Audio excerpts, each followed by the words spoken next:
Le chalet du Parc Quatre-Vents a été incendié en mai 2019. Pouvez-vous nous dire quelles sont les intentions de la municipalité en vue de la reconstruction? Et oui, la municipalité, avec l'incendie, c'est sûr que c'est pas agréable. On ne le souhaitait pas. On a décidé d'agrandir le chalet du Parc Quatre-Vents pour la rendre plus pratique avec les années où on en est rendu. La population a beaucoup grossi à Sainte-Julienne. Et quand on fait des activités, des festivités au parc, il faut louer un nombre excessif de toilettes chimiques, et entre 8 et 10 toilettes à toutes les occasions. Et en fait de réduire ces coûts-là, on a demandé une subvention au fédéral et au provincial, le PAFIR, et ils nous ont accordé les deux ensemble, conjointement, 480 000 $.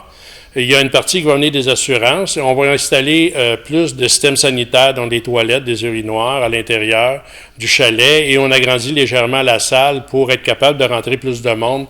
Il y a une cantine qui est là aussi. Alors, c'est pour ça qu'on a demandé une subvention au gouvernement. Et il y a la part de la municipalité, bien, il y a l'assurance qui fait partie de la part de la municipalité, et un léger montant aux environs peut-être de 100 000 $ qui va être défrayé par la municipalité. Pouvez-vous nous expliquer en quoi consiste le programme? Ben, en fait, le programme Investir au Canada, programme d'infrastructure, est lié au volet récréatif communautaire et sportif. Alors, c'est un projet qui sert pour les collectivités à améliorer leur infrastructure sportive, récréative ou communautaire.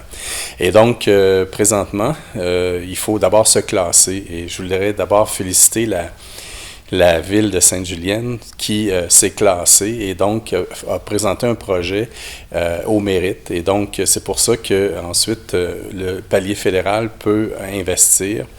Et présentement, ben, c'est un investissement d'un tiers. Alors, chaque palier de gouvernance va investir un tiers pour pouvoir réaliser le projet. La part de chacun des paliers de gouvernance, c'est 240 000 $. Donc, c'est un projet qui totalise 721 000 $. Alors, là où donc les gens vont pouvoir profiter de l'amélioration de cette structure-là. Là, maintenant que tout est approuvé, quelles sont les prochaines étapes?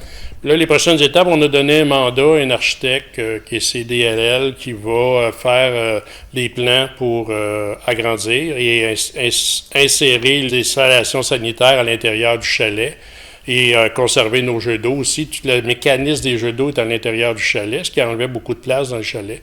Donc, les prochaines étapes, ce sont là, on est en plan pour d'ingénieurs, d'architectes. Et par la suite, on va donner